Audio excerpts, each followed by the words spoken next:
What do you do when you bring the three most opinionated guys from the Grid Talk podcast group together in one place? You have an uncensored take on Formula One's top three teams.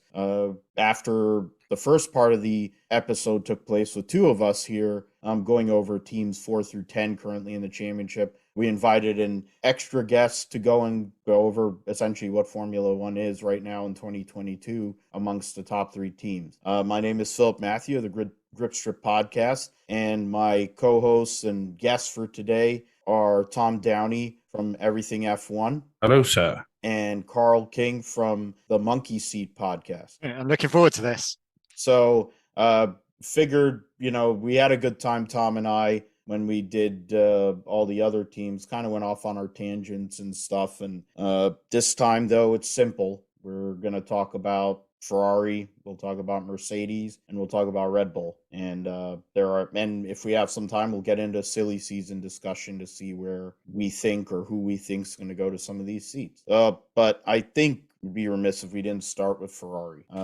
They've built the best car they probably had in many years. Yes, Vettel has had chances to contend back in his time at Ferrari. Even El Plan did. And we just talked about it about 30 seconds ago before we went live on air. But this is the best car they've had in a long time. But Charles Leclerc, yes, he has He has 3 wins this year and 8 poles, 7 podium finishes, which is tied with everybody that is around him in the point standings. The next 3 guys that are behind him, actually. And but he's made mistakes this year. His team has made mistakes this year, and it has not been as pretty as it could have been. I don't think it really matters. I know that Tom's guy was going to win this championship a while ago, but Ferrari has helped them in the process. Carlos Sainz has had a good but not great year. I think he probably wanted more out of this season. He has won the British Grand Prix for his first career win. He has 2 poles this year, but his average finish, just based on his teammate and the second Red Bull, is still a position behind. He's fallen out of more races. So I guess I'll throw to you guys first. I mean, my take is simple. Ferrari has fucked themselves over this whole entire year, and in large part, that's why, yes, the Red Bull is a faster overall car. Yes, Max Verstappen is the fastest driver, all the things that we're going to get into in a little bit. But Ferrari, I think, had a better position, and they're better on one lap generally than the Red Bull. They've not maximized Sundays. It's great to be Mr. Saturday. I mean, that's the joke that we're going to talk about one of the guys later, but it doesn't count for jack crap because you don't get points for poles in Formula One. And if you can't strategize to win races, what are you doing? And now Ferrari is in a position where they might lose second in the Constructors' Championship with possibly likely the best car they've had in probably a decade, maybe at least 5 years. So, Carl, since you're on this time, you're the new guy here, I'll let you go and let your feelings out about Ferrari. I mean, it's Ferrari just being Ferrari. I mean, the issue with the Ferraris is a strategy. I think we can all agree with that one. The car is fast. The drivers are hit and miss. The reliability also hit and miss, but the strategy is just miss every fucking time. It is always the way. It's just constant, useless strategy, one after the other. And you just sat there just going, what is wrong with you? Like, seriously, have they jumped off into a different planet or something? Half the time. And whose interests do they have at heart? Because if it's that they're trying to, if the old Ferrari thing of, we don't have a number one driver, but we do, and that's being Charles Leclerc, they're not pushing that to make him the number one driver. Then if they're dual purposing, they're still missing it. I don't know, like, whatever they do is completely nonsensical. They go off on random tangents, a bit like this podcast, but they do. You just sit there just going, what the hell are you even doing? Why choose that tire? Why pit them at that point where there's an imminent safety car? Oh no, we'll do something completely random and not pit them, or we're pit them both one after the other and lose tire. It's just like, and it's just mad. Like, and also their cars had a few reliability issues, but That's always the way with these things. They're obviously going to be. Are the fastest car. They have got two very good drivers in that car. I can't quite place on what is wrong with them, apart from Ferrari being Ferrari. Ferrari just Ferrari, I think, is what we say quite a bit. Yeah, and when you go back to post Schumacher time, so 2007 on, Ferrari being Ferrari has become more of a thing. Of course, a lot of the pieces and people that were in place are gone. I mean, Benotto was part of the team during their heyday, but Oh well, he's a sack of useless as well. well, yeah, I mean, that's but where the problem is, isn't it? It's him. It's the leadership, No, surely. it's not Bonotto. It's the powers to be inside Maranello. exactly. Because taking the point, however they want till Kingdom Come, because we had it with he was before him. Domenicali, and we see how great he's doing running the F1. Yeah, and what's the guy who's before Bonotto? Arriva Bene. Because he's now someone like CEO at Juventus Football Club or soccer. That's as small Phil's thing. listeners would say, yeah. Hey, mate, the Irish listeners will say that as well. Yeah. If you said football, it's about picking it up in your hands and kicking it every few, and then kicking it over something that looks like a rugby pitch. You mean hand deck? Anyway, no, handball's something different. That's completely different. Yeah. Well, mind you, I don't like soccer either, so we're all in the same boat. Yeah, not a fucking clue. No. I'm trying to learn. I'm trying to learn. Why? Why bother? Why bother? I'm a fan I'm a fan of a team that's on the bottom of or has been on the bottom of the table or almost got relegated. So although there is that amazing program on Disney at the moment, Wrexham. As a Welsh man, you'll like that one. There was a whole program about Wales. Got bought out by Ryan Reynolds and someone else. Tom McInnery. Can you imagine if an F1 team got bought out by some actor like Sylvester Stallone or someone that someone was wandering around? Can you imagine if like Hugh Grant came along and Paul Williams? Oh, that'd be amazing. That'd be the most British team in the world. Yeah. Or they could bring Durex back. Or if someone like Pierce Brosnan and Daniel Craig bought Aston Martin. No, that'd be too cool. Far too cool. Yeah. Then they'd actually be. And Idris Elba, surely. Oh, fuck. I mean, I'm straight, but Idris Elba, fucking what a guy. What a stoner. Anyway. Yeah, we digress. With Ferrari, it's not that it's not that they're not so specifically as an issue. I don't think he helps because he was very good technical director. But there's a difference between being head of. It's like Adrian Newey being the leader. Yeah, it'd be useless. Well, yeah, because. Because Bonotto doesn't know how to run a team, and the problem is because it's Ferrari, you don't just have like a few teams. You don't just have like media pressure and the team and shareholders. You have an entire nation on your back. And more, because Ferrari is Italy. Italy is Ferrari. I know that AlphaTauri are based there, but they're not Italian. Nobody cares. Yeah. They are a Red Bull Junior team, and they're not a front runner team. Yeah, Italy and Ferrari, they are one. If you look at the Monza weekend that we had, 2 weeks ago now. Yeah. That tells you everything you need to know. It'd be the same as if there was a Dutch-based F1 team. Yeah. Well, it is. It's called Red Bull, isn't it? Oh, sorry. Yeah. The Austrian actually uses fuck. Near enough. You know what I mean, though. Yeah. Might as well be an Austrian team. Same shit, Dutch team. Same shit, different smell. Yeah. No, but Ferrari, that they are always going to be in the spotlight, not just from like the F1. Oh, and they're the big commercial hit. Exactly. Exactly, and it's like it doesn't matter how shit Ferrari are.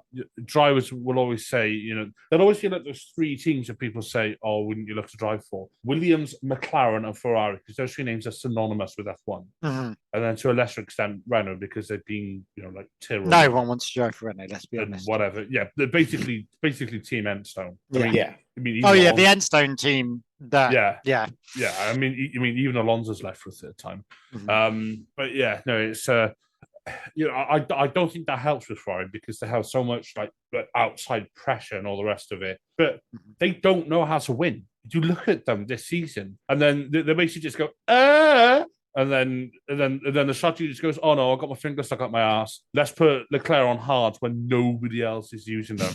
Talking about Hungary, and then next thing you know, you've actually screwed it. Yes, that Red Bull is a rocket ship at the moment, and Max is coming into his own. But I think it's because he realised he's basically got no competition now because and that's, I mean, he liked that competition originally with the Ferraris, didn't he? Yeah, you know, with Leclerc, he went, no, this is fun. Like, I'm enjoying this. You know, Max relishes that kind of competition. Yeah, he's actually bored. You can tell he's bored. Yeah, he's driving bored. Around like a bored man. You know, that's probably what Hamilton felt from like 2017 to 2020. Yeah, but that's and Ferrari should be the competition easily. Yeah, not that stupid Merc, which we'll talk about later. But Ferrari should be, especially with that car. It was so powerful at the beginning, and I don't know. It does. I feel that car still is powerful. I still feel that car is the fastest, and I still think that car has the two of the best drivers. So I feel it is Binotto. You know, Ferrari should not be closer to Mercedes than they are to Red Bull. To Red Bull, exactly. Mm-hmm. Because Ferrari at the minute are at the risk of losing second in the constructors and losing the second place driver in the championship standings. Yeah. Well, that's more than likely going to happen. I think if there's one that's more likely to happen, it's second in the drivers because of whether Red Max actually decides to give Sergio Perez a car that he can drive, or whether Mercedes somehow or another figures out how to make that tub of shit work over bumps or whatever. But I think that's more than likely between George Russell or Sergio Perez. Then I think, unless of course Ferrari keeps on dick stepping themselves, and then they have mechanical... But that's the problem. No matter how much how good Mercedes gets, or how good Perez gets, it's Ferraris to lose, and they're losing it. And the sad thing about it right now is these circuits, a lot of these circuits that are coming up at the end of the season, yes, we already know who's going to win. That's fine. All right. But after that is the real question. Okay, who's going to finish second and third to fill out the podium? Who's going to qualify in the top three spots? I don't think there's any competition anymore. It just feels like it's Perez versus the Mercs. Yeah. I mean, it's five guys. It doesn't feel like the Ferraris are in there. Yeah, but it's not. It's three guys for two spots because, okay, the Ferraris will get up on Saturday and get up there. But then as soon as they get anywhere near Sunday, they just shit themselves. And that's the end of that. Either the car shits itself, the strategists shit themselves, or the drivers shit themselves. One of them. Yeah. One of the way there's a load of shite running around. Yeah. Someone needs to give them some Imodium or something because there's obviously some problem in there. I don't think constipation is not. Well, at least they'll hold themselves together. Yeah. It just feels like they just can't cope with the pressure, like any of them. But I think now, like, we're going down a road. I mean, we'll move forward here in a minute, but other than Michael Schumacher, has there been anybody in a Ferrari there? I mean, we can say there are two examples, Vettel and Alonso. Okay. But what happened when obviously I'm not the most amazing person in history. What happened when Michael Schumacher left? Because did the whole team leave as well or something? No, slowly but surely people started to go away from. Is it just that they had the powerhouse of Braun? Was they the just guy? Had everybody. Yeah, well, Ross Braun once but then he left and he went to Honda. BAR or whatever, and then turned him into his own team. And everything, which then became Mercedes. Yeah. So sorry, I've got. You can go ahead, Tom. I was going to say also, the FIA ultimately started screwing Ferrari into the ground. It's like because they were so dominant and they were such a good team. It's like they changed the tire regulations. That was why it was banned to do pit stops. And then ultimately, they had to change so much to stop Ferrari being the force that they were. It's like 2000, but it wasn't every season. But 2004, they were convinced that car was illegal because it was so fucking quick. Mm-hmm. That was equivalent to the Mercedes W whatever of 2020. What's that? The W21? I don't know the name. I can't remember the name. Yeah, conventional word. Which confuses me. They're W's. Yeah. Why not M's? It's probably W for works, I'd imagine. Mm. but that's just me spitballing. So Ferrari sort of got ground down, and then then people left, people was tired, people moved to different teams. We had regulation changes, we had driver changes, so a lot changed. We went from V10s to V8s. In 2006, but Schumacher was still pushing for the championship in 2006, to be fair. Then in 2007, obviously Kimi. If McLaren wouldn't have absolutely fucked themselves, then one of their drivers would have won the championship, and it probably would have been 2007. Yeah, and it probably would have been Hamilton. Also, it seems like if Hamilton wouldn't have got himself stuck in the gravel, he'd have probably won it. But it's easy to look back on shit like that, and it's not going to change anything. Yeah. Things changed, and whatever goes up must come down. Look at Mercedes from 2014 onwards. They hit their absolute heights, I'd say, in 2020. Yeah. But I'd say 2017 through to 2020, after Rosberg left, that team was just something else. Everybody's that you're not going to really say this about Mercedes that often, but 2017 through to 2020, because obviously Rosberg retired and Bottas was Hamilton's little bitch. That he was, wasn't he? He was just there to wipe his ass and breathe for it. And then, but that's what the team needed. We were talking earlier about not having a definitive number one. Yeah. Every team has a driver order. Yeah. There's no doubt about it. You need it because whilst there's a constructors championship at play, there's also a drivers championship at play. And if you're going to tell me that Leclerc is not the number one at Ferrari, I'm going to tell you to get the fuck out, because you might not be. Why not just admit it and just be it? Do you know what I mean? This whole thing of we're not number ones. Everybody can see it. I'm just going through all the teams. Of course, there's an obvious number one in every team. Lando's obviously number one. Max is number one. Okay, who's number one? Who's number one at Mercedes? This year it's George. There you go. No, it's not George. It's still Hamilton. Lewis forever. How can it be Hamilton? Oh, we'll get onto that in a minute, because all right, we'll get into that in a minute.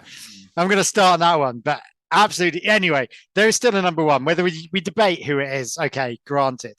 But there is definitely a feeling of a number one, even in. I've got a feeling of number two right now. Oh, nice. Lovely. Nice. But even in Haas, even in Alpine, who the number ones are. Yeah, in Williams, it's obviously Latifi. Absolutely. Yeah. The long-standing member that funds it. Yeah. Number one with the checks. Does that mean Stroll's number one? Does that mean Stroll's number one in Alpha? I hope he's the number one next year at Aston Martin. That'd be great. Can you imagine? L Plan having to go and answer. L Plan having no plan. Out to that dweeb and that big-headed oaf of a father too. My goodness. Imagine having your daddy own the company and being number two. There's some irony in that as well. He's just glad his dad does own the team, or else he wouldn't have a job in Formula One. He'd be there with Sean Galale in LMP2 and in the WEC. Or whoever the hell it is. I think it is Sean Galale. But I just don't think he'd be driving full stop. I don't think anyone else would. He'd be in the Porsche Cup. Yeah, Stroll would have probably spent a couple of years in F2, maybe win the championship if all the other contenders would have won it before him, and then he'd have probably landed a reserve role at Williams, maybe done a year at Williams, not done very well, and then fucked off to IndyCar. Maybe. Or like stock car racing in Brazil. Or he'd have probably went and ran CAS car or something. That would have been funny. Do you think, talking about people moving then, do you think Ferrari have the right drivers? Is there a problem with the drivers? I don't think so, because science has shown how adaptable he can be, because he went from that Alfa or Toro Rosso, whatever they were at the time. Yeah. He went mid-season to the Renault, which I know they have the same power unit. That's about where the similarities end. He changed teams, he changed countries, changed cars. It's not just a change of cars; it's a change of mindset, it's a different steering wheel, everything. Yeah. And then he jumped to McLaren, where he really evened Lando, matched Lando. Mm-hmm. I think that says arguably more about Lando than it does about Sainz, but he still did a good job. And let's not forget, he beat Leclerc last year. Yeah. He was fifth in the championship. And he scored more podiums than Leclerc did last year. Leclerc's faster over one lap. There's no doubt in it. Yeah. But it's quite funny that, that I think that's their problem, is that Sainz is competitive and did better than Leclerc last year. Yet Leclerc's the favourite. If that, the Well, favourite they've child. invested in him for so many years. Exactly. And It's because Leclerc has come through all the programs he's been. But that makes it. Does that not make it awkward for Ferrari? And is that their problem as well? That they can't pinpoint who's in charge. They can't manage that expectation. You haven't got a brought-in driver. You haven't got a paid driver. You've got two competitive drivers that both want to do well. Is that almost their problem, and what will be Mercedes' problem in the future? It's something that with Ferrari, there's been plenty of time where they've had that defined 1 and 2, but they've also at those times were the dominant team for many years. Then you had Massa post-injury. He wasn't the same. Yes, he came back at Williams and did well with Bottas for a few years, but even then he wasn't the same guy. Yeah. And the 2008 championship situation took a lot out of him too. Knowing that Ferrari and McLaren then the following year didn't have the development time into the new regulations, both their cars sucked. And then of course his injury happened. It's the same way with Mercedes. They went and did what they did, and now their car's absolute trash, and that's one of the many reasons why they're behind. But it's because they tried to go for it. But in terms of Ferrari, there's nothing to go for anymore other than they're trying to get second in drivers or trying to get second in constructors. Okay, fine. But having a competitive driver lineup means they should be pushing to go and find the edge and trying to find things that they find the edge of the track and fall off. Yeah, they crash plenty. Yeah, that's part of the problem. They find the edge of their engine, the power units, because they seem to have power unit problem all the time. And ever since they brought those upgrades, the engines have just been shitting themselves left, right, and center. Yeah, I mean it's like the Imodium amount. Yeah, like what's his name? I forget who. I was reading on, I guess it was on Motorsport, where they were somebody was calling for more power units. Like, well, no shit, Sherlock. If you have 23 Grand Prix, you should have more than 3 power unit components. And when you have hundreds of millions of dollars, well, it just makes it pointless. This whole grid, sending them to the back of the grid. It just is just what is the point? Because all that happens is they get a new engine, they speed through it. They might as well get a new engine every fucking week at this rate. Even the Ferraris, even the Mercedes, they might as well just get a new engine every week. And the Red Bulls, fuck it doesn't matter. We get sent to the back of the grid. Oh joy! Yeah, well, apart from the budget Max, cap, at least, but Yeah. Max, it makes it a little more interesting for him because he actually has to overtake somebody. That's the only reason why it's been more interesting for him. Well, he has to every race he has to overtake the Ferraris anyway, because they will every other race because they do pit him to the pole. So he's only but that's such an easy pick off. Well, yeah, he has multiple ways to do that. He either is going to go and pick it off because they fuck themselves over, or he's just going to pass them. Yeah. Which he's not. He has no issue passing a Ferrari, but then he is. But right. So I think we've kind of killed the Scuderia. So if you do enjoy Ferrari, sorry, your team sucks. But they're still going to finish second or third in constructors, and they're probably going to have both their drivers finish in the top 5 of the drivers' championship. Though nobody's going to care. No, that's the problem. No one will care. That is literally it. No one will give a shit. When you had a car that could have possibly had a chance to compete for a world championship. Do you know what? At the beginning of this, 150 points behind 100 or 80 points once Max wins 18 races this year or whatever the fuck. But it's just like at the beginning of the season, I really wanted Ferrari to do well. So wanted Ferrari to do well. And then they disappointed me. It's a bit like my wife, me and my wife with our sex life. I'm very disappointing. It's just like I just can't make it work. Like it's just embarrassing, and it's you so want them to do well, you so want them to be Red Bull and Mercedes because everyone got bored of them, and we thought, yay, we're gonna get somewhere. No, you're just gonna be useless. Yeah, well, a team that has been up front, we've already mentioned them here in this first part of the episode. The team that has won the Constructors' Championship every year since 2014, that run will end this year, probably in the next couple of Grand Prix, is Mercedes. What they did with their car relative to basically anybody else on the grid was unique, but it has been ineffective. You mean stupid?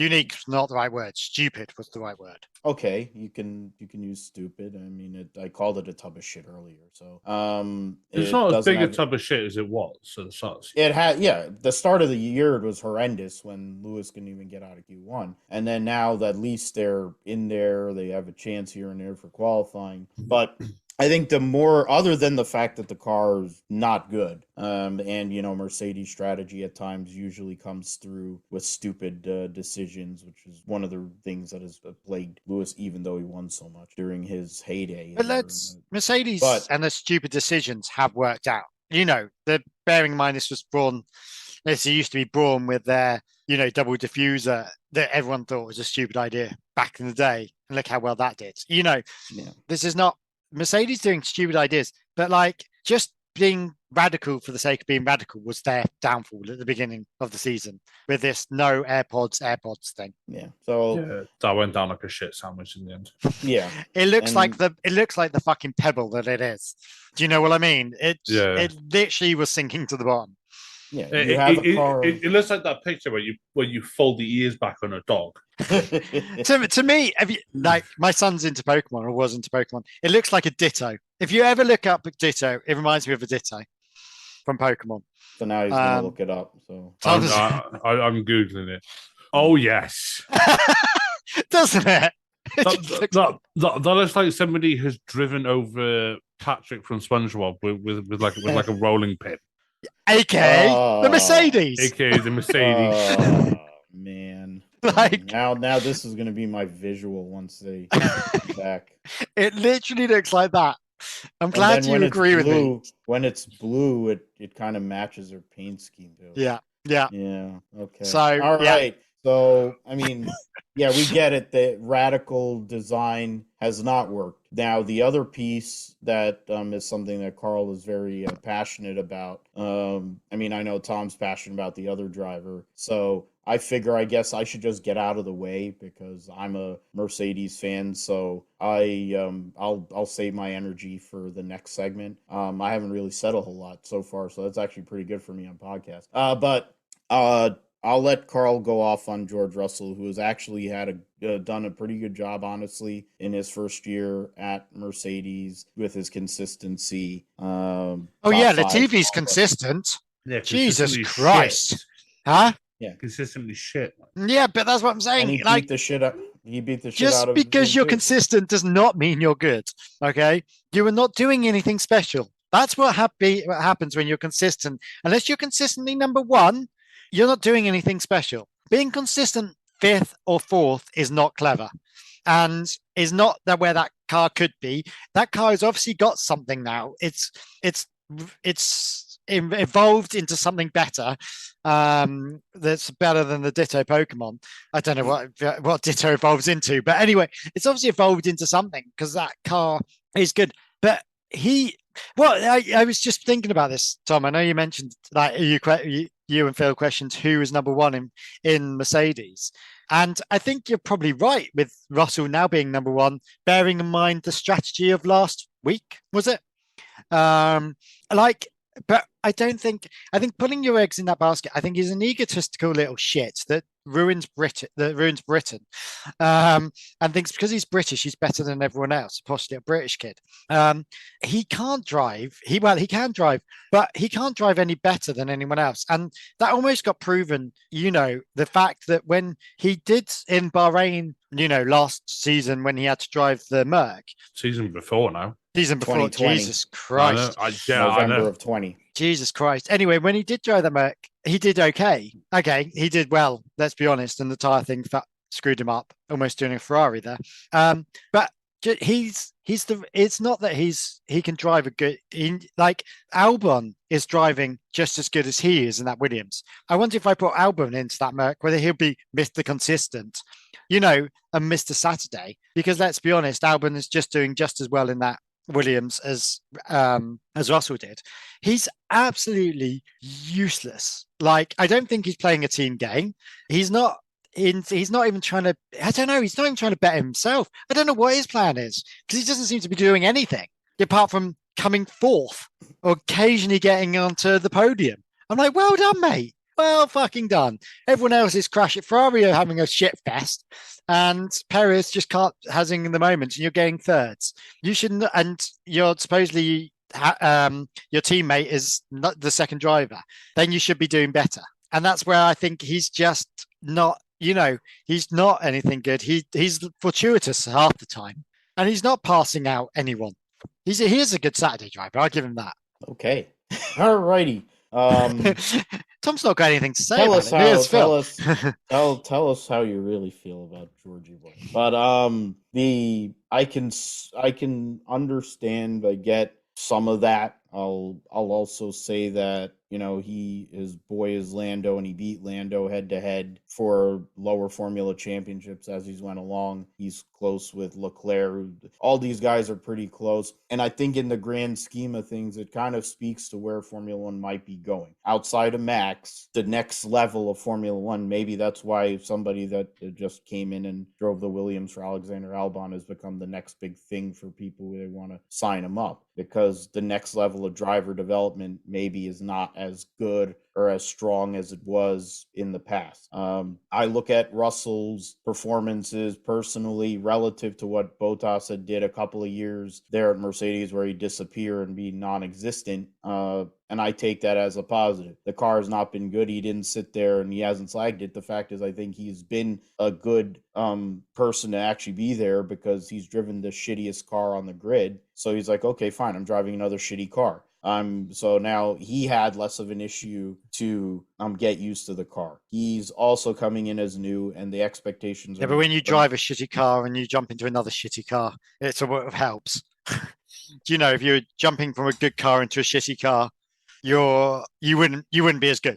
Well, and that's where we're gonna go with Lewis. And I know, Tom, I'll let you have your forum now to go and talk about the 7-time world champion, 103 Grand Prix wins, whatever happened last year, whatever happened. But this year has been probably the worst year he's had since 2009 or 13, whichever one you want to pick. That's 2009. Yeah, I mean, that was definitely not something that a lot of us expected as fans. It's become very divisive in that sense in regards to socials. But I think Lewis has started to kind of get a hold of this car, trying to get around it. He hasn't given up. He knows that the team is there, but it's been a tough thing when it's something that all these guys go through that have the dominant piece for a while. And then but he's come from that before, and he's been able to fight through with bad cars and eventually win poles. The question now is essentially the only thing they have. Of course, they want to finish second in the constructers, but can Lewis go out there, get one pole and one win to keep his streak alive? Outside of that, it really doesn't matter what he does the rest of this year,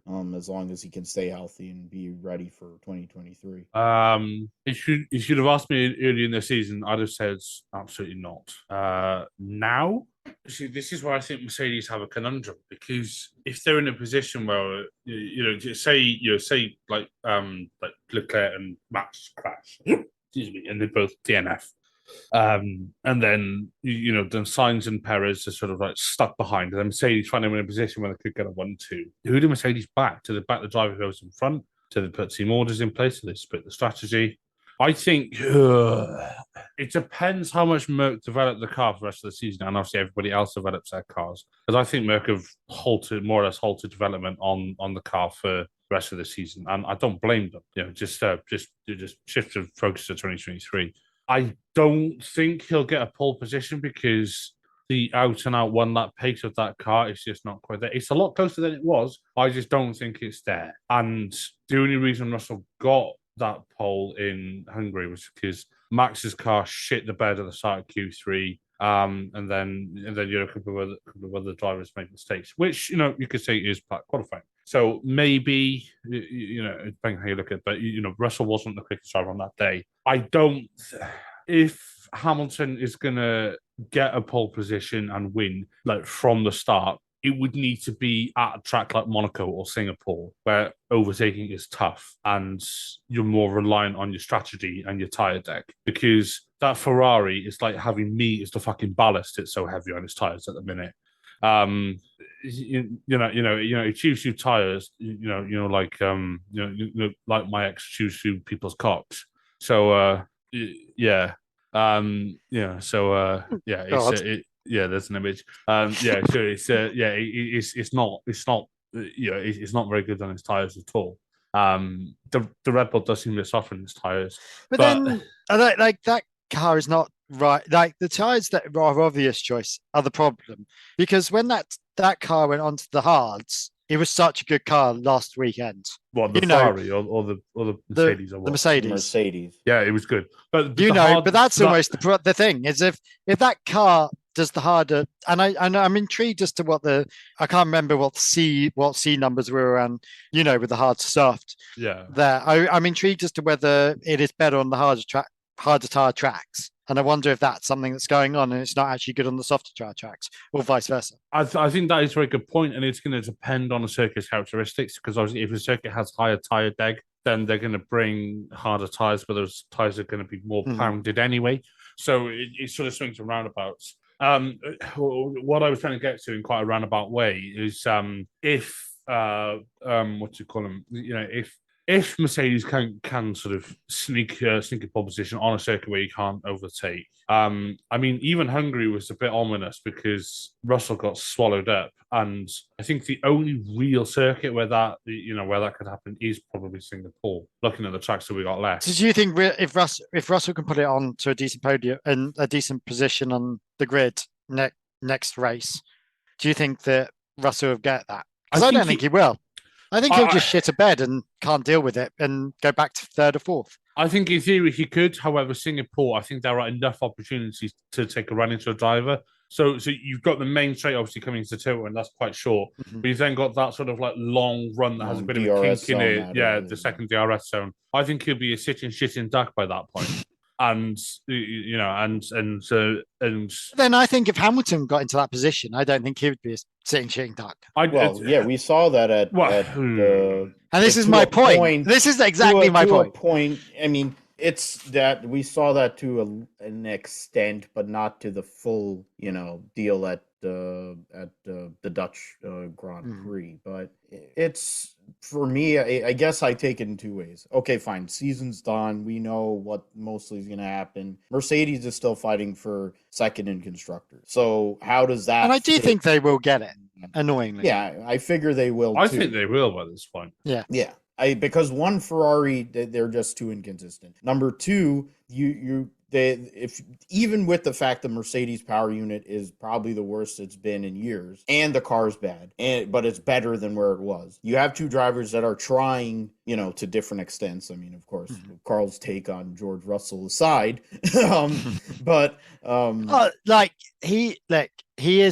he is doing his own thing and he is getting there. Like, I'm not denying that Mercedes, that he is driving the best ability. I just don't think he's the saving grace of Formula One that people think he is. And I would venture to say that certain people think about Lando that way as well. And I don't overly think differ. And I think to differ on him too. I mean, it's something where when it comes to these guys, and I think that's where when I mentioned that point earlier, I think there's a real problem with driver development. Red Bull's great with that. Obviously, they've been so successful with that. Their two most successful drivers are a BMW. Don't worry, Aston Martin have got a driver development program now. Driver. Oh yeah, they just bought Felipe Drogovic for no. I mean, I'd rather drive a go-kart than being that. Drogovic and that. What the fuck?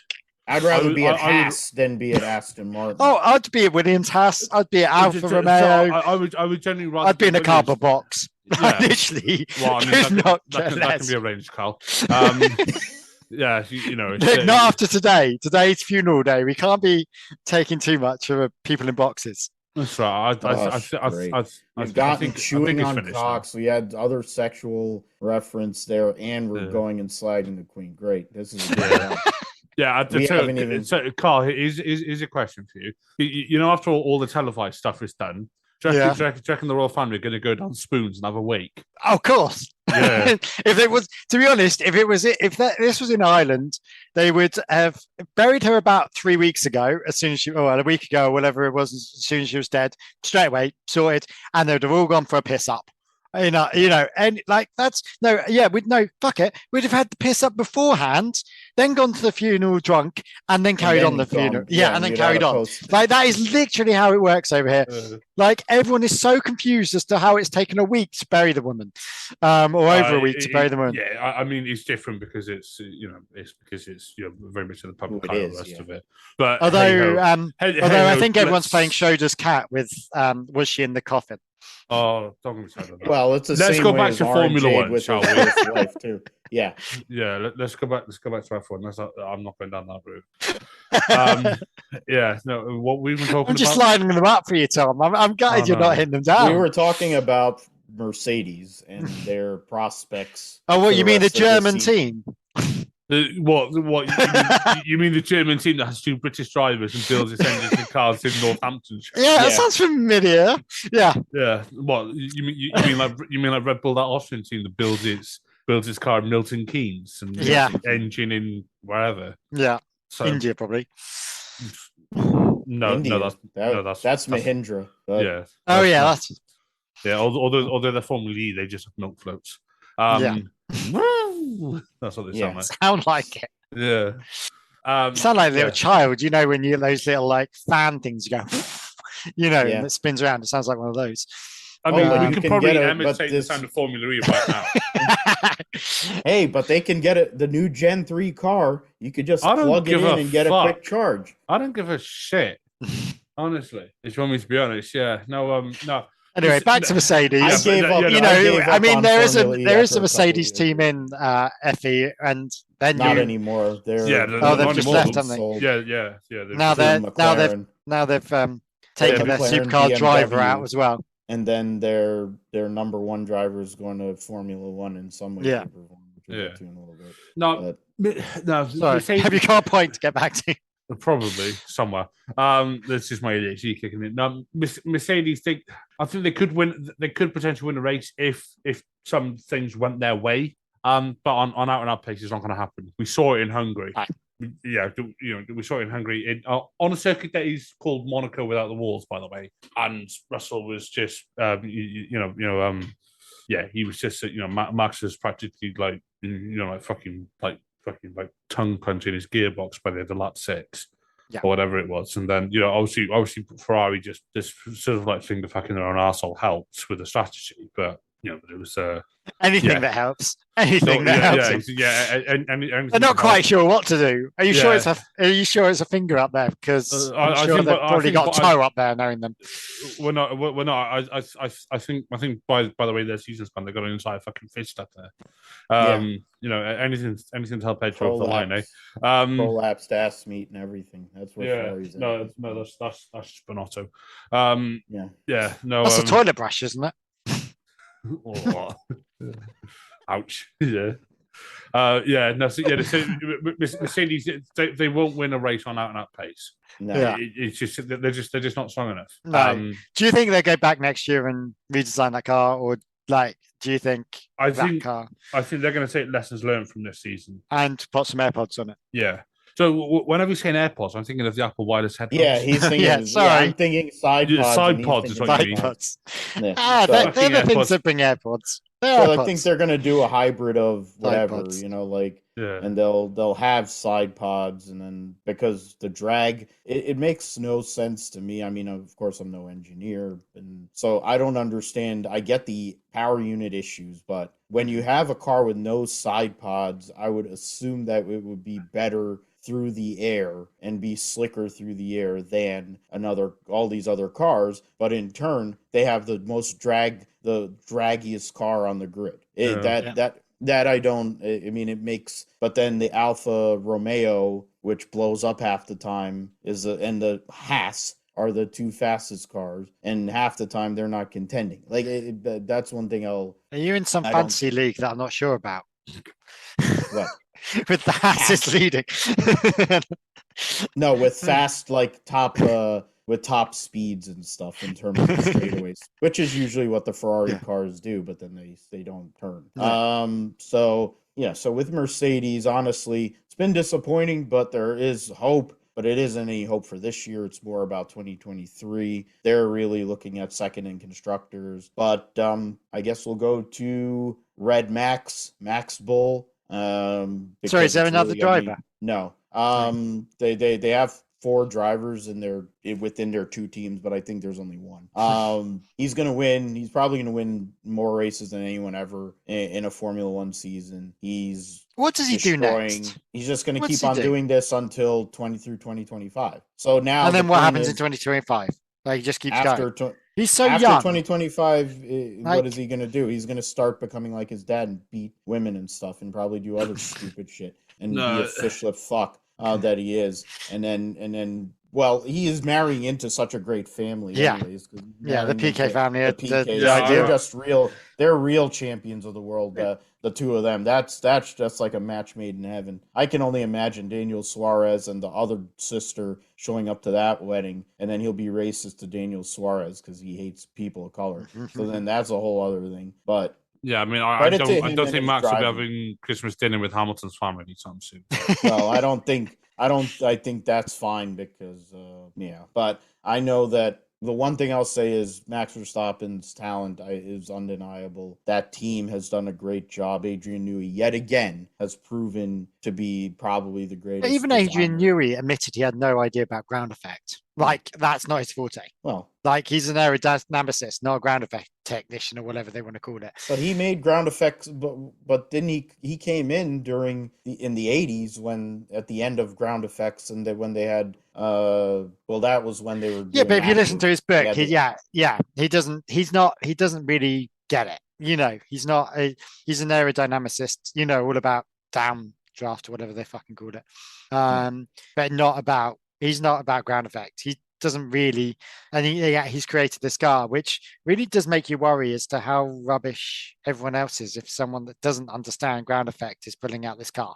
Well, or is that maybe testament to how good the rest of the team. is? Yeah, exactly. Yeah. They've built such a great group there, and to be fair, even when they haven't been the fastest, of course, with other power unit issues, when they were fighting with Renault, and now they're with Honda, they've built cars that were able to compete and fight, and now they have the driver. It's like Sebastian Vettel 2.0, except it's on like steroids, and it isn't going to end. I think this is going to be he's going to run out like Michael Schumacher, and he's going to win the next, last year, this year, and then the next 3, so he'll run 5 in a row. What does he do after that? Like Carl, you're asking, who knows? But he's going to be second ever in wins. He's going to be second in world championships by that point, and it's fine. But my question is, character, I'll never like him. I don't care for the way he drives, but then it's the same way for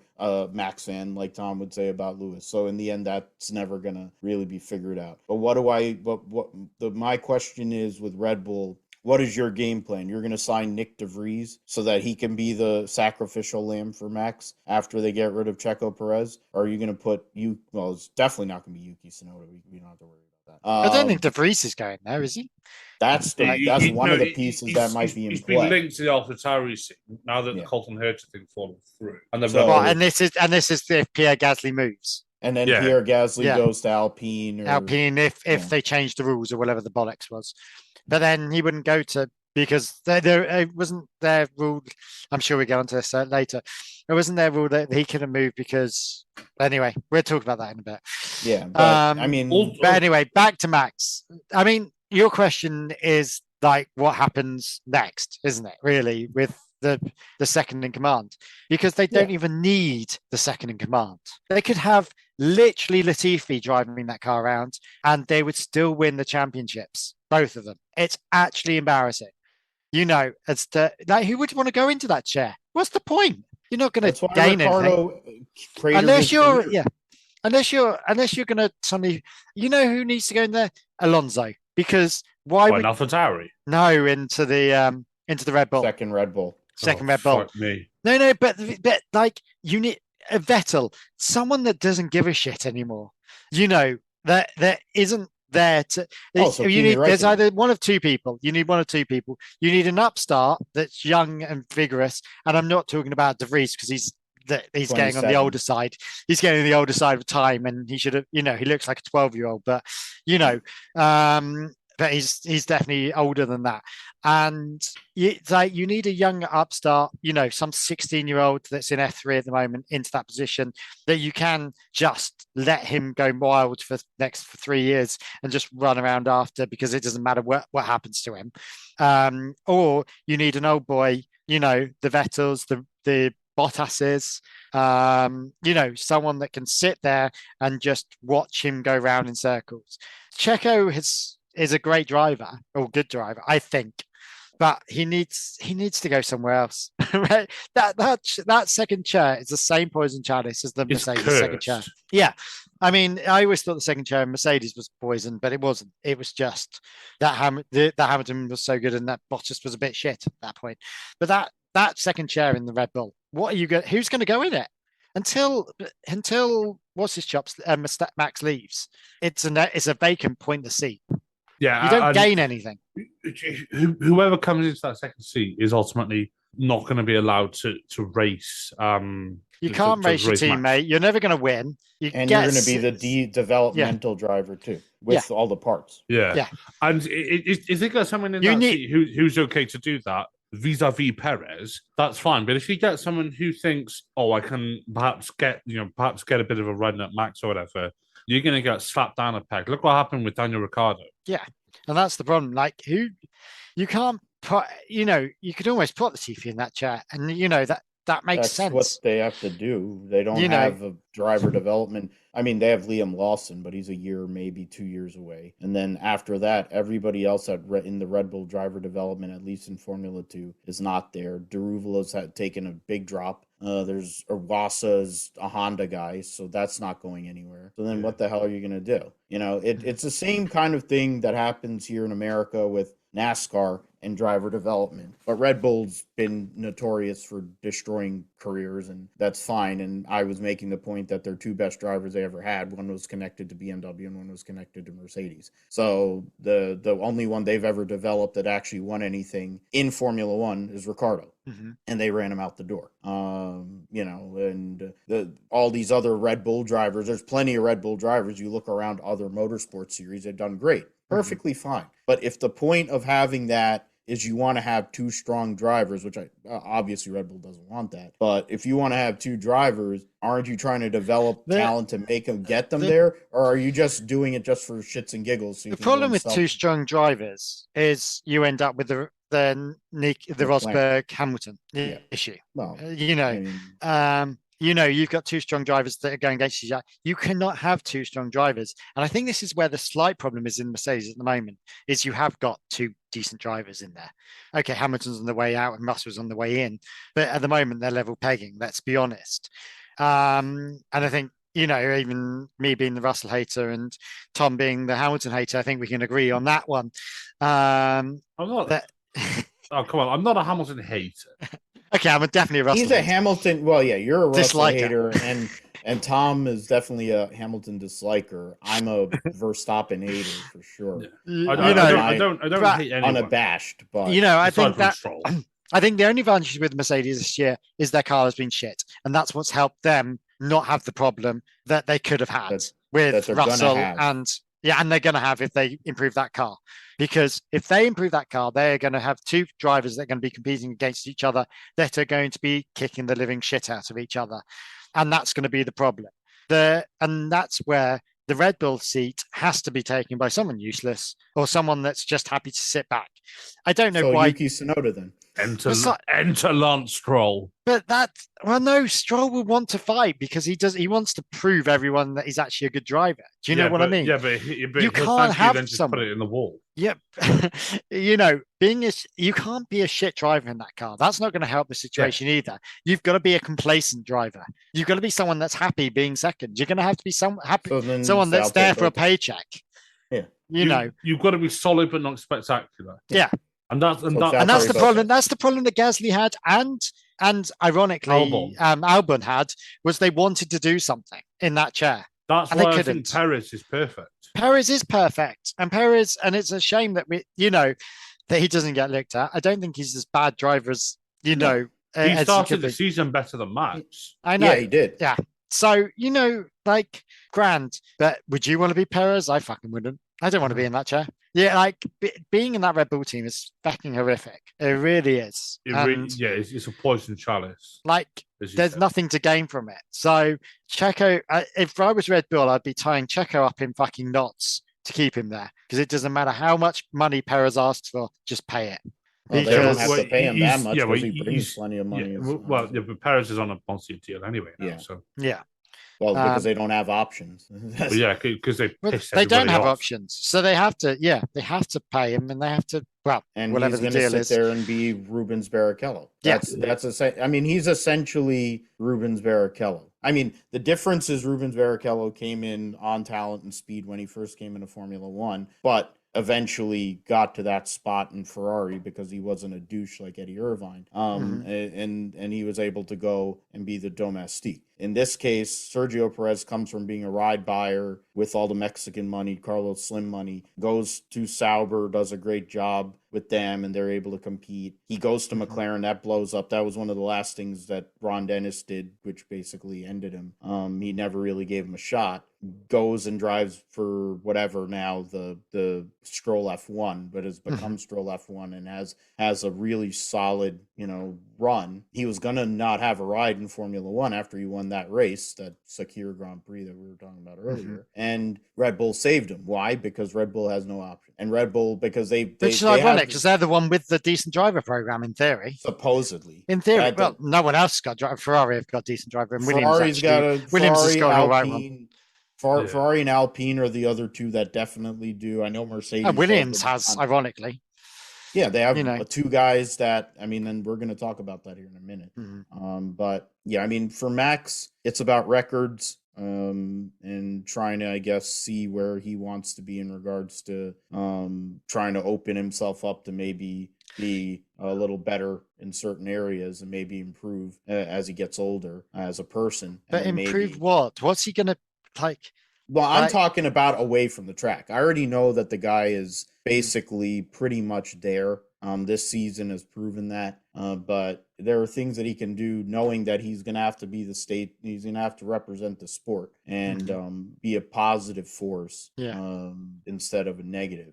But, that's something we'll see. All right, last thing we'll cover here before we move forward, and probably we'll do grid talk all together one time or whatever. But the silly season right now as it stands, there's definitely one seat at Alpine open. There's one seat at Williams that's probably open, one at Haas, and those are the three, and there could be one at AlphaTauri. The drivers, of course, it started with IndyCar's Colton Herta, but he doesn't have enough super license points, whatever. It's kind of the same thing they did when Michael Andretti was like, I'll cut a check for $250 million, but and they basically went lol nobody wanted to deal with it, which is hilarious. So basically fuck the Americans. So sorry, what? Yeah, which is exactly the point, but it's you say the F the Americans, whatever. The point where Phil tells us he's Canadian. Yeah. Definitely not Canadian, though I do love the country.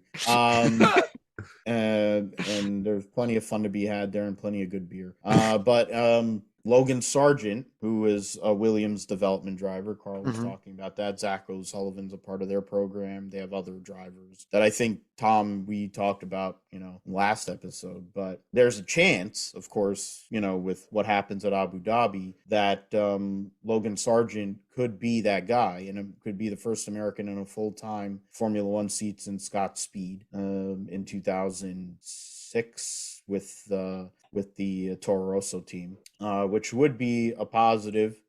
People, I don't know how people rate him. It's just the fact that having an American driver in that spot, F3 2 years ago, went to the final race with a chance to win the championship. And maybe we're not having this discussion right now if he'd actually won F3, but it went bad for him. Last year he was driving for Charus. Now he's driving in Formula 2 with Carlin, which is, what is it? What's a douchebag's name? Horner, Karen Horner's team. But he's one prospect, but I think one piece that's come out, we know Gasly is probably looking to leave. He knows he doesn't have any forward trajectory. Yeah, but he So it knew that looks about like 3 seasons Alpine, ago. So I yeah, don't know why he, and like it was all a bit, it was quite a shock when he came out and said that he was staying at AlphaTauri. Like quite early on in yeah. silly season, he went, "Oh no, I've signed to AlphaTauri." I'm like, "Have you though?" I don't think you have. I think Because why he would you hedged on the sit there? basis that he didn't think Alplan Security was leaving. before it runs away, Yeah. before I get kicked So, out.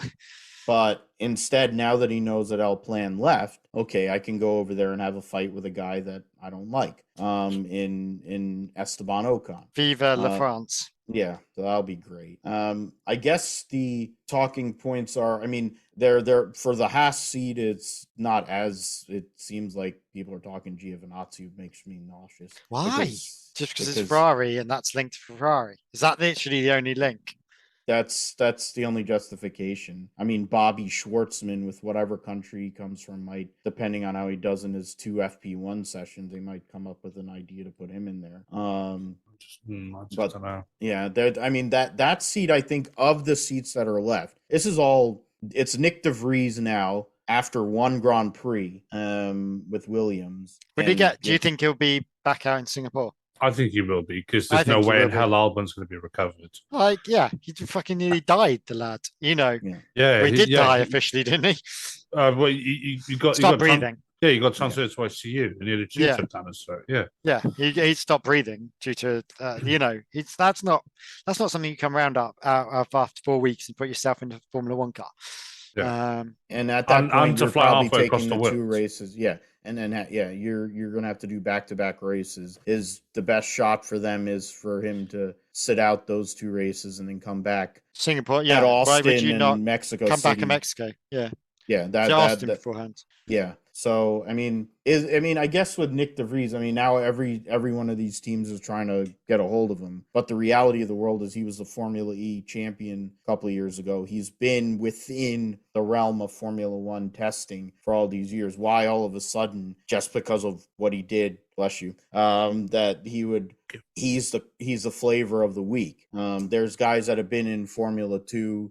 There might be some talent in Formula Victor Martins, who just won the championship there. I mean, where are we going? But I guess it's the bigger question. I guess the bigger problem with driver development. It's almost like he's like the whole thing about Formula 2 and that weird thing that you can't race again in Formula 2, and you get, if you win.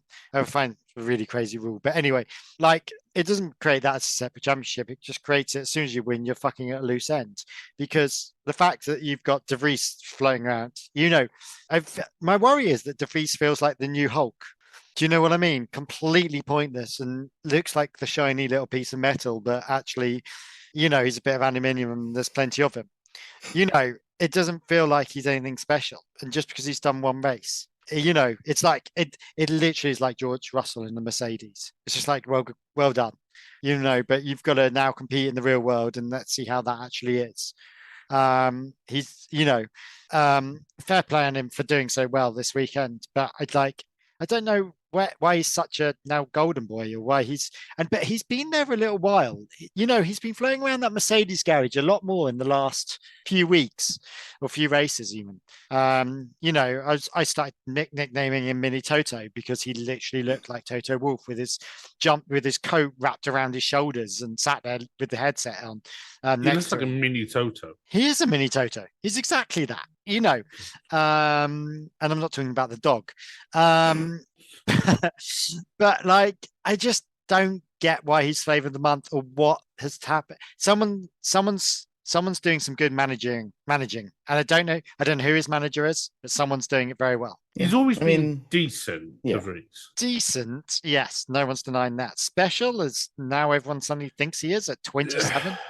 Yeah, I mean, nobody's turning me. Nobody's coming here going, "Oh my God, he absolutely shits rainbows." That's not what I'm thinking.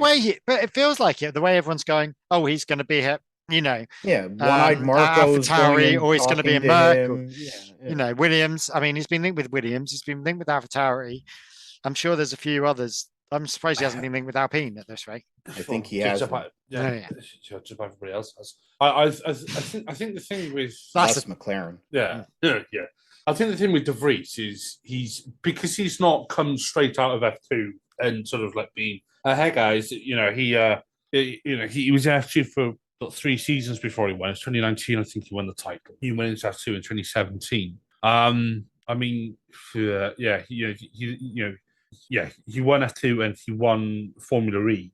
So he's had a bit more experience and a bit more life experience. He's a bit more mature because, like I said in Grid Talk, the drivers coming out of F2 now, they're barely out of fucking nappies. It's like, they probably still suck a tit to put them to bed. I mean, most of us like to do that anyway, to be fair. Yeah. But but you wouldn't be too jealous of that, would you, Tom? That might, well, no, just provided it's I'm not going to say what I was about to say because that would. You can hear. You might as well. We've gone down so many Gone bad down roads. some You might dark as well. paths. Yeah. Well, I was going to say, provided it's one my own age and not one a generation older. No. Yeah, exactly. Yeah. See, you're telling me you don't want to go with like Ron White joke when he wants to see one set of tits. You want to see all of them, and it can be a biker chick that has her tits all the way down to her waist, and she just rolls it up like ham. No. Nice. No. Oh, no. Nice. Tater salad. Right. Anyway, moving on. Anyway, yeah. So Nick De Vries and sucking on nipples. Okay. Yeah. And then we're talking about all the youngsters. Teo Co-chair. Because Dragovic is 19. Lando came into F when he was 19. Max was 18, isn't he? Max barely even had pubes when he came into F1. Yeah. I don't think he has pubes still. So yeah, he has one. Yeah, it's called his dad. Oh, so he's got two, and his father-in-law. No, he has 2 more. Well, yeah, his future father-in-law, Karen Horner, and One-Eyed Marco. So he at least has he's 4 got quite a few pubes, actually. Then, bless him. He one way of pubes. I think that's called the landing strip. Straight to the winging pole. Anyway, I think maybe De Vries would be a good option. And for who? Where are we talking about? Williams. For Williams. Yeah, I don't think it'd be good for AlphaTauri because AlphaTauri will have him out in a couple of seasons. I don't think it'd be good for Williams. Albon and De Vries. Are you mad? I think that'd be good for the team. Yeah, but like that Williams is like Williams. Williams ever going to come back? Eventually. 2026, man. They had one. They can't go much further down, can they? Well, yeah, good point. A couple of years ago, they were. But what would have been interesting was, had they not got the shite, would have they been higher up? I think if you've got someone driving like Albert in both cars, then subject would say that you would be higher. You'd have more development. Yeah. You'd be able to get the car better quicker. I think they do need 2 decent drivers, and so I probably think you're right. You probably do need De Vries in there. Well, I think the argument, can they afford it though? Yeah. Well, I thought they had to have a paid driver anyway. So and they've already said they don't need to see his money. Yeah, because now they're owned by Deloitte. Yeah, or Doralton. Or whatever they're called. Whatever they Doritos. Doritos. Yeah. Doralite, whatever that is. So they don't need the money. So that then fuck it. They should be owned. But then they've got to make that attractive to De Vries, and that's going to be a challenge for them. I think the battle's between him and AlphaTauri, yeah, but then if the battle's between AlphaTauri, you're in the Red Bull program, and you could that temptation of you could be in the Red Bull. Let's be honest, you're never not, but you're never going to be, and you're never going to be the guy. So what does it matter? Do you go into Williams and go, okay, I might be able to get into the Merc, which is where he wants to be? Bearing in mind you're going to have an aging driver there that's going out. Yeah, does he want to be the guy that replaces Lewis Hamilton? I'm not sure. That would be where I'd be looking. If I was him, I'd be like, okay, I'm going to go into the Williams because I know if you're in a Williams, you get a good chance of getting into the Mercedes if something happens. Yeah. And then if the Mercedes does, if Hamilton does leave, which he will, because I think he's contracted for next year, but that's about it, isn't it? He's on a rolling contract. Yeah, after that, he'll be 38 next year. So. And I don't think he's I don't think he's going to be in Alonso. He might be in Alonso and go away and come back, but I don't think he will be in Alonso and just keep on going. I mean, it's not just my fandom. I just don't think if he stops with Formula One, I think he stops. It's going to be similar to not Vettel's just kind of slowly pissed away, sadly, but it's like the Hamilton's just going to leave and he's going to do whatever other things. He'll do. To be honest, he'll do what Rosberg's doing. Do you know what I mean? And living his best life and doing other things. And he will commentate and other things, I'm sure. When needs must. But I think he's I think he is going out possibly next year. After next year. Yeah.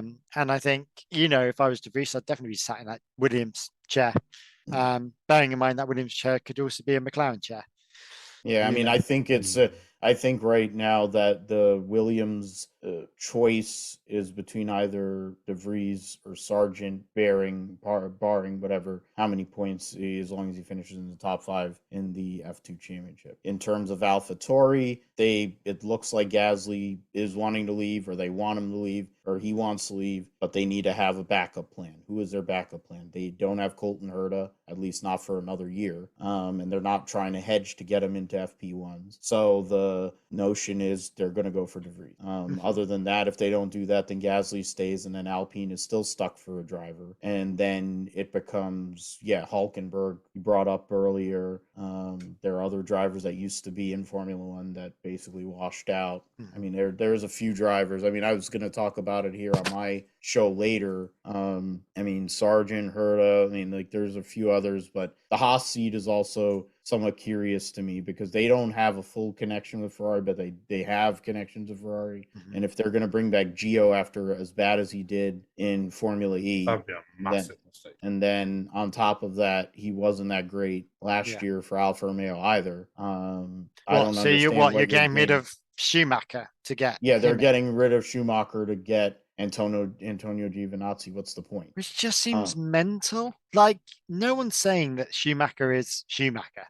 But I don't think anyone is, but he still would bring more money and more interest to that team than putting an Italian in, Yeah. And I don't see what the advantages of it. I don't think, that's just changing it for the sake of changing it. Yeah. The only move that I always make jokes about Haas on Grid Talk because of course, the American connection and because of him being the minority partner in the NASCAR team, because my favorite driver owns a majority of it because Gene Haas went to jail for tax evasion. But the reality of the world is he runs his Formula One team the way he ran his NASCAR team before it all went to shit and he needed Tony Stewart to save him. And if you're going to go and get rid of Mick Schumacher and also ran, like, why are you there? Just call Michael Andretti, say you don't want to have anything to do with this, and he'll buy your team from you. Like, that would be the hell with making the changes. They have Kevin Magnussen, and Kevin Magnussen makes sense. It fits. Good. Let him keep on going. We don't know what's going to end up happening. The reality is Kevin Magnussen's already hedging his next career, just like his dad became a great sports car racer after his Formula One time. So he already knows he's going to do that. It's just a case of which factory he's going to hire. So he's going to keep on doing his Formula One, whatever. But what's the future? There ain't no future. And if you make a move like that, that's no future. You're just basically saying, we don't give a fuck. I mean, if you go and say you want Hulkenberg and you want 2 veterans, I mean, I don't know what comes of it, but that's the case there. But we will see. And I guess we'll talk about it as the rest of the season goes on. So with that, that's the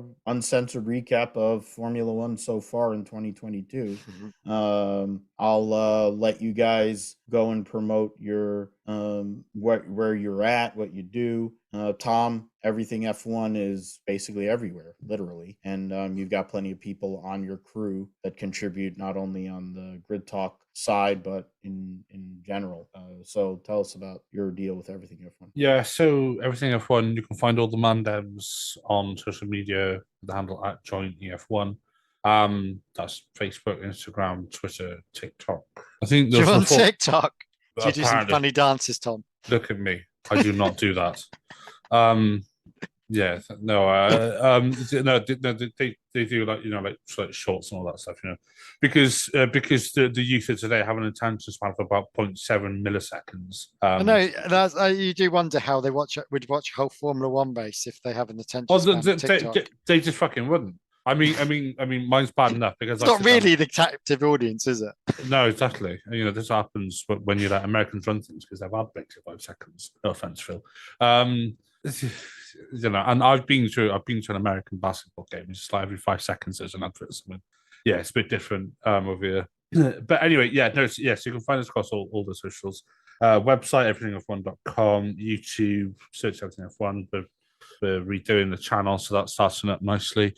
And the podcast, which is Everything F1 Podcast, wherever you listen to podcasts, you'll find it. We've got a shitload of guests on at the moment. We've got a thing with Jack Crawford tomorrow, I believe. Nice. No, Frederick Vesti tomorrow, Jack Crawford next week, Arava from Quadrant. We've got all sorts. Chris McCarthy on last week. Mm-hmm. Go listen, please.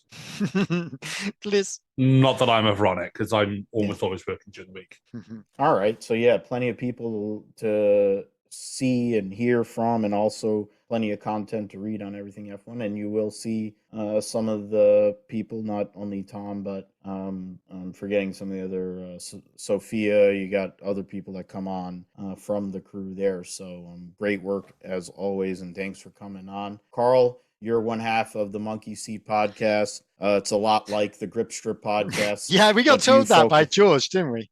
Yeah. With the English version of Grip Strip. So we're Monkey Seat. We're the slightly sweary, slightly stupid, slightly mad podcast. Tom's the sensible one. I'm the stupid one. And we just talk absolute bollocks. We swear quite a bit. We shout quite a bit. And we get irate at the littlest of things. We should be doing a podcast tomorrow. Actually, I need to sort that out. But yeah, so we haven't done one from the last week because we ran out of time. We are a bit sporadic when we do it, but we haven't. It's just two mates having a laugh talking about Formula One. We're on all the usual socials and can be found in the usual places.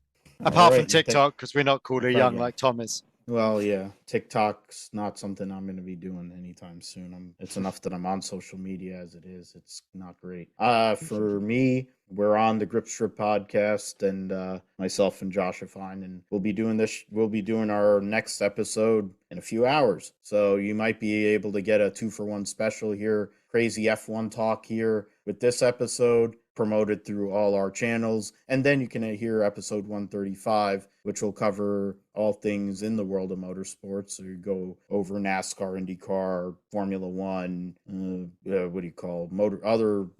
motorcycles, so MotoGP, World Superbikes. We get into other ones. I mean, we're going to talk about NHRA this week and Extreme E, which is has that started again? They're coming back for the first time in like 18 months or whatever the hell it takes. Have you seen that documentary? I haven't seen it yet. Is any good? No, I haven't seen. I need to see it. Have you seen it, Tom? He's ignoring us. Yeah. Tom's gone to sleep. Sorry, I had a working my man. Just looking at it quickly.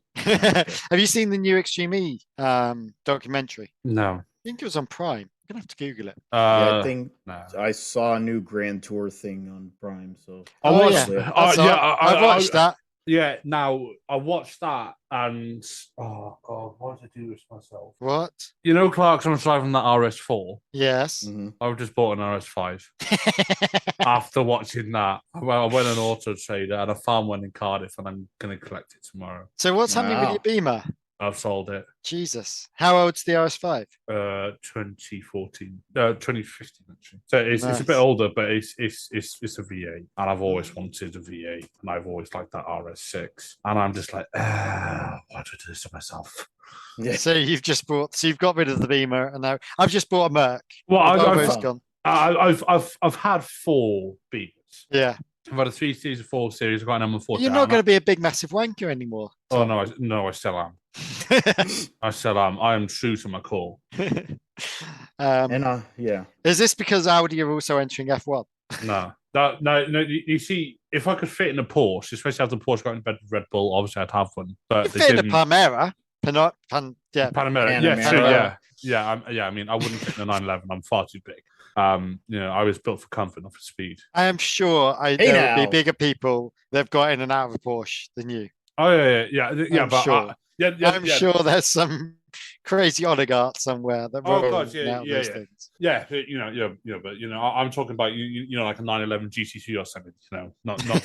Not designed for the broader gentleman like me. Broader man. Yeah, I've So just you're sent you a not a link to- bronze. So you're saying you're not a bronze driver then, Tom? Because No. See, I'm too long for a lot of those cars as well. Yeah. Like, I'm 6'2". Like trying to fit into any of those cars. Like What I wouldn't want a Porsche. Yeah, I wouldn't. I won't need it now. My problem is like a lot of my height is the top half. Mhm. So I've got fairly short, squat legs, Mhm. but my top half is So then you're having to sit close to the steering wheel and then be really tall, touching the roof. Yeah. So it's just I need to see as low down as it'll go, as far back as it'll go. Yeah. Basically, I sit with my ass on the ground. Oh, so you'd like the McLaren then? Yeah, I wouldn't mind it. Yeah. Um, So what, Carl? You're gonna say something there? No, you're good. All right. So with that, for Tom, for Carl, I'm Phil, and catch us on our respective shows and also on Grid Talk as the rest of the season goes on to see if some of the stuff we said actually comes to fruition or if it's all a load of shit. Either way, it was good fun, guys. And we'll see you all around as the Formula One season gets back going here in a few weeks' time. I'm sure we'd have to do a review of the Uncensored podcast, won't we? Oh, 100%. Yeah, well, Season review of the Uncensored. We'll have to do it when Max wins the title in Japan. He's Well, gonna hang win on. it next week anyway, or 2 weeks from. He's gonna win it in Singapore. So with that, we'll leave. Take care, everybody.